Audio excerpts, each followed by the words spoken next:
Hello dear students, welcome to our channel Rajendra Samrat academy. इस video में हम पढ़ेंगे बेटा क्लास 11th की हिस्ट्री का पहला चैप्टर। जैसे कि जो हमारे पास ये सपोर्ट मटेरियल से पढ़ रहे हैं तो सेकंड चैप्टर जो है ये वही फर्स्ट में होगा।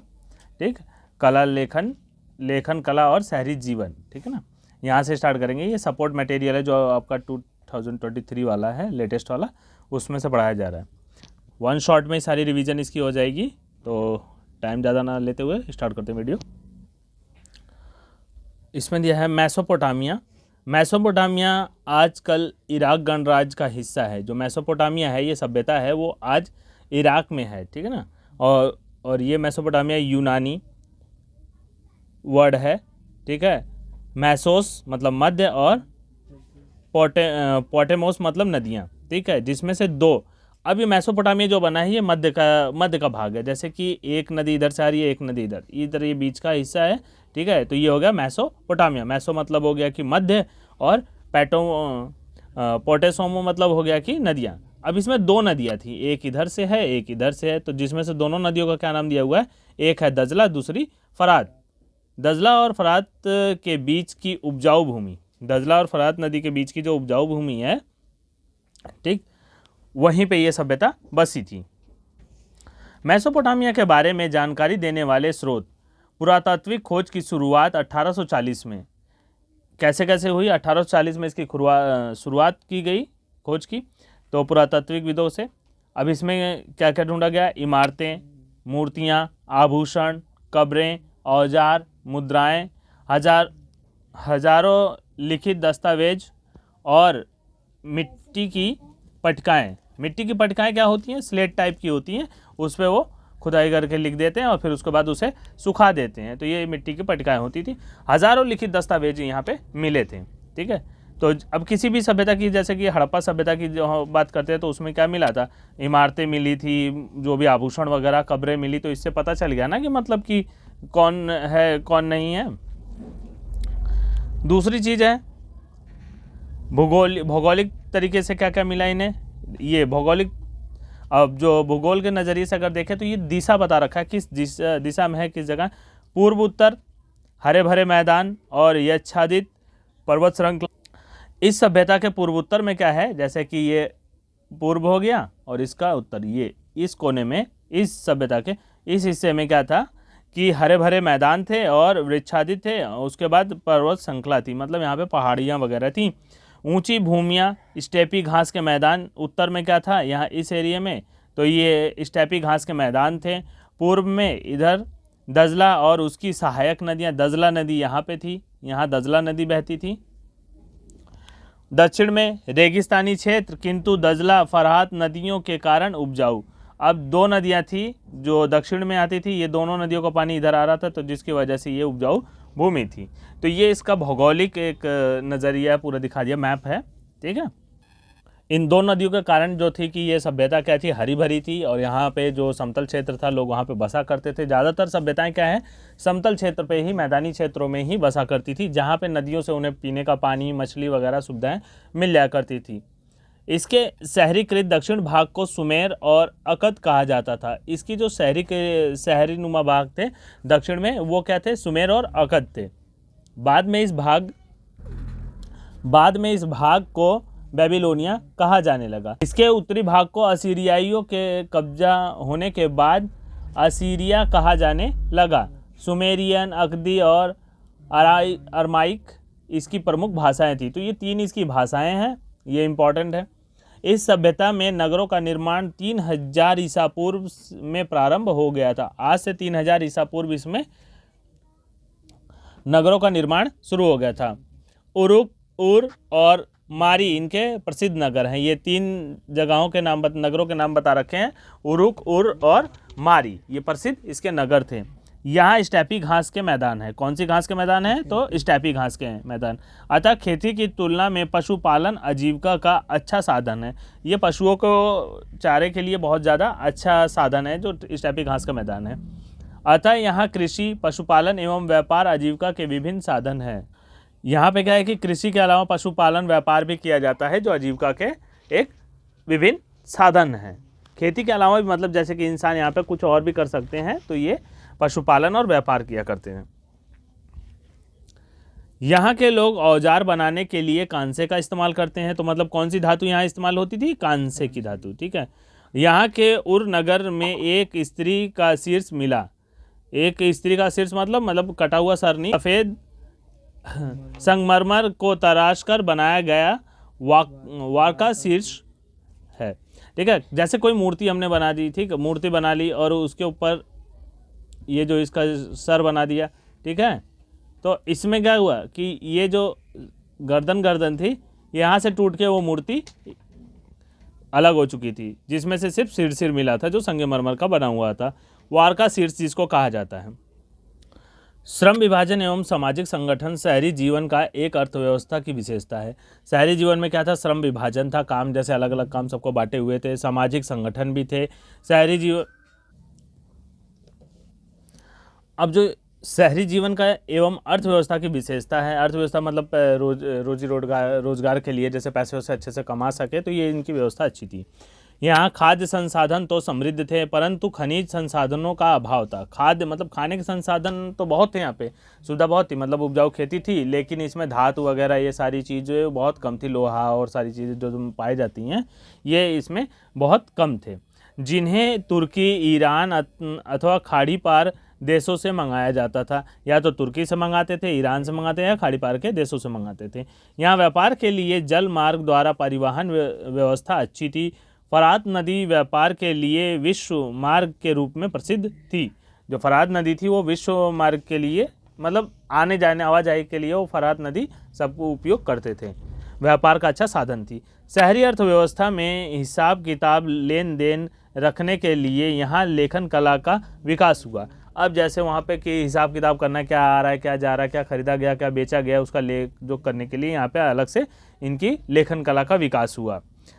लेखन कला, मेसोपोटामिया में जो पहली पट्टिकाएँ पाई गई हैं वे लगभग 3200 ईसा पूर्व की हैं। इन पर सरकंडे की तीखी नोक से किलाकार लिपि द्वारा लिखा जाता था। इन पट्टिकाओं को धूप में सुखा लिया जाता था। जैसे ऐसे पट्टिकाएं हुआ करती थी, सरकंडे का पहले ऐसे हुआ करता था इस तरह से, जिसको स्याही में डुबो के फिर ऐसे यहाँ पे लिखा जाता था। तो वो गीली होती थी, उस पर लिख दिया जाता था उसी के नोक से। नोक से क्या होता था, इसमें खुदाई हो जाती थी बढ़िया से, और ये लिख के इसको क्या करते थे, धूप में सुखा दिया करते थे, जिससे सूखने के बाद वो क्या हो, मजबूत एकदम फिक्स हो जाए, मतलब परमानेंट हो जाए।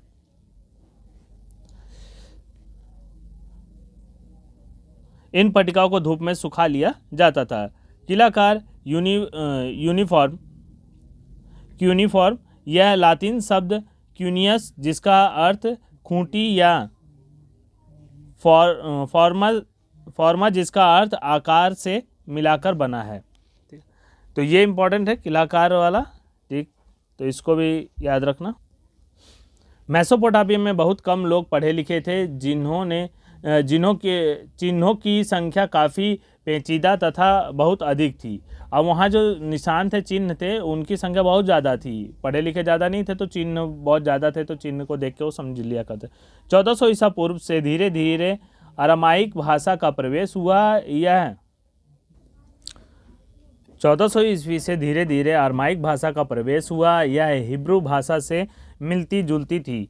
1000 ईसा पूर्व के बाद यह व्यापक रूप से बोली जाने लगी थी और आज भी इराक में कुछ भागों में बोली जाती है। मेसोपोटामिया में शहर मंदिरों के चारों ओर व्यापार केंद्रों के रूप में एवं शाही शहरों के रूप में विकसित हुए, अर्थात 3 प्रकार के शहर विकसित हुए। कौन कौन से? व्यापारिक केंद्र वाले और शाही क्षेत्र वाले, और उसके बाद इधर जो मतलब लोग दूसरे लोग रहते थे, जैसे सेवक, नागरिक वगैरह जो रहते थे। मेसोपोटामिया के कुछ प्रारंभिक मंदिर साधारण घरों की तरह थे। अंतर केवल मंदिर की बाहरी दीवारों के कारण था, जो कुछ खास अंतराल के बाद भीतर और बाहर की ओर मुड़ी होती थी। अब इसमें सिर्फ अंतर इतना था कि ये कुछ मतलब डिस्टेंस के बाद वो अंदर की तरफ या तो बाहर की तरफ मुड़ी हुआ करती थी। और चंद्र एवं इनाना, प्रेम एवं युद्ध की देवी यहाँ के प्रमुख देवी देवता थे। मतलब चांद जो थे, चंद्रदेव, वो और इनाना नाम के जो प्रेम की एवं युद्ध की देवी मानी जाती थी। 5000 ईसा पूर्व से दक्षिण मेसोपोटामिया में बस्तियों का विकास होने लगा था, जिनमें से कुछ शहरों में परिवर्तित हो गए। पहले जैसे बस्तियां बनी, फिर उसके बाद धीरे धीरे वो शहरों में परिवर्तित होती चली गई, डेवलप होने लगा, उनके इनकम स्रोत बढ़ते रहे और वो शहरों में कन्वर्ट हो गई। यहाँ उर नगर में नगर नियोजन पद्धति का अभाव था, गलियाँ टेढ़ी मेढ़ी एवं संकरी थी, जल निकास प्रणाली अच्छी नहीं थी। उर नगर वासी घर बनाते समय शकुन अपशकुन पर विचार करते थे, जैसे शुभ अशुभ पे वो विचार किया करते थे। और मतलब उनकी अच्छी व्यवस्था, नगर व्यवस्था क्या होती है, एकदम इस तरीके से होती है कि मतलब हर गलियाँ एकदम 90 डिग्री पे मिल रही हों, ठीक है, आने जाने का सुविधा हो, फिर पानी का निकास भी अच्छा हो, तो वहाँ पे वो अच्छी सुविधा मानी जाती है। लेकिन इनकी गलियाँ क्या थी, टेढ़ी मेढ़ी थी, किधर से कोई जा रहा है कोई आ रहा है, एकदम मतलब कहीं चौड़ी कहीं पतली, तो व्यवस्था नहीं थी सही से, उन्होंने एक नियम नहीं बना रखा था, एक मतलब पैमाने के हिसाब से नहीं बनी थी वहाँ पे, ठीक है। और ये सगुन अपशगुन माना करते थे कि ये अपशगुन होगा, ऐसा करेंगे तो अपशगुन होगा, ऐसा शुभ होगा, अशुभ मानते थे। 2000 ईसा पूर्व के बाद फरात नदी की ऊर्ध्वाधर पर मारी नगर शाही राजधानी के रूप में फला फूला। मतलब 2000 ईसा पूर्व में क्या हुआ, उसके बाद फरात नदी के ऊपर साइड में कौन सा नगर बना, मारी नगर शाही राजधानी के रूप में उभरा, ठीक। यह अत्यंत महत्वपूर्ण व्यापारिक स्थल पर स्थित था, इसके कारण यह बहुत समृद्ध तथा खुशहाल था। यहाँ जिमरिलियाम का राजमहल मिला है तथा एक मंदिर भी मिला है, जो राजा थे उनका राजमहल मिला है और एक मंदिर भी वहाँ पे मिला है। एकल परिवार को आदर्श माना जाता था, जिसमें पति पत्नी और उनके बच्चे शामिल होते थे। पिता परिवार का मुखिया होता था। कानूनी दस्तावेजों, विवाह, उत्तराधिकारी आदि से संबंधित की यहाँ से जानकारी मिलती है। कह रहे हैं यहाँ पे क्या एकल परिवार की ज़्यादा धारणा थी, वो समझते थे कि एकल परिवार जो है खुशी परिवार है, पिता हैं उनके बच्चे हैं, तो ये, और इसमें जो पिता होता था वो उसका मालिक हुआ करता था। काल गणना और गणित की विद्वता पूर्ण परंपरा दुनिया को मेसोपोटामिया की सबसे बड़ी देन है। दुनिया की क्या है, मेसोपोटामिया की सबसे बड़ी देन है दुनिया को। काल गणना मेसोपोटामिया से ही सीखा, गणित वगैरह भी ये क्या है, मेसोपोटामिया से। मेसोपोटामिया में क्या है, मेसोपोटामिया में क्या देखने को मिलता है,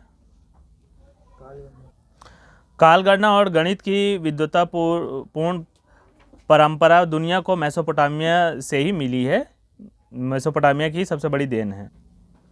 इस सभ्यता के लोग गुणा, भाग, वर्गमूल, चक्रवृद्धि ब्याज आदि से परिचित थे। तो यहाँ पे मैथ इसीलिए यहाँ से है क्योंकि ये गुणा, भाग और वर्गमूल, स्क्वायर रूट वगैरह और कंपाउंड इंटरेस्ट से परिचित थे।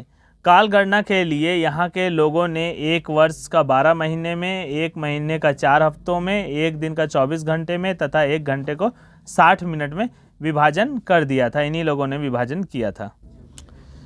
समय का विभाजन सिकंदर के उत्तराधिकारियों द्वारा अपनाया गया। वहाँ से यह रोम, इस्लाम की दुनिया में तथा बाद में मध्ययुगीन यूरोप में पहुँचा। ये जो समय का जो विभाजन किया था 12 महीनों में, एक महीने में 4 हफ्ते, एक दिन में 24 घंटे और एक घंटे में 60 मिनट, ये किसके समय में अपनाया गया, सिकंदर के, जो सिकंदर थे ना विश्व विजेता जो बनने के लिए चले थे, जिसे किसने हराया था, चंद्रगुप्त ने भगा दिया था इंडिया से। तो ये उनके उत्तराधिकारी जो थे उन्होंने इसको अपनाया और ये धीरे धीरे इस्लामिक देश, रोम से इस्लाम से कहाँ पहुँच गया, मध्ययुगीन यूरोप में पहुँचा। गिलगेमिश उर्क नगर का शासक था। गिलगेमिश जो था उर्क नगर का शासक था, महान योद्धा था, जिसने दूर दूर तक के प्रदेशों को अपने अधीन कर लिया था। मतलब बहुत लोगों को उसने हरा के अपने अधीन कर लिया था। असीरियाई शासक अशुर बनिपाल ने बेबीलोनिया से कई मिट्टी की पट्टिकाएं मंगवाकर निवे में एक पुस्तकालय स्थापित किया था। ये जगह का नाम है निन्वे। वहाँ पे इसने पट्टिकाएं जो मंगा कर क्या किया था, वहाँ पे रख दिया था। पट्टिकाएं एक तरह से उनकी बुक वगैरह की तरह थी, ठीक है ना, उसमें लिखा जाता था।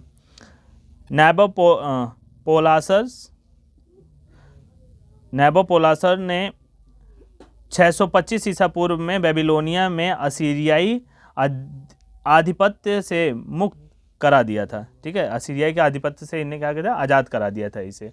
फिर उसके बाद 331 ईसा पूर्व में सिकंदर से पराजित होने तक बेबीलोनिया दुनिया का एक प्रमुख नगर बना रहा। नेबोनिडस स्वतंत्र बेबीलोनिया का अंतिम शासक था। नेबोनिडस जो था कि ये आज़ाद बेबीलोनिया का अंतिम शासक था। ओल्ड टेस्टामेंट में बुक ऑफ जेनेसियस में सीमार अर्थात सुमेर ईंटों से बना शहर, सुमेर क्या है, ईंटों से बना शहर है, का उल्लेख मिलता है। ठीक है, तो यही सारी कहानी है पूरे चैप्टर में, मेन पॉइंट है, इसको पढ़ लेना और 1-2 बार सुन लेना, याद हो जाएगा। Okay, bye students.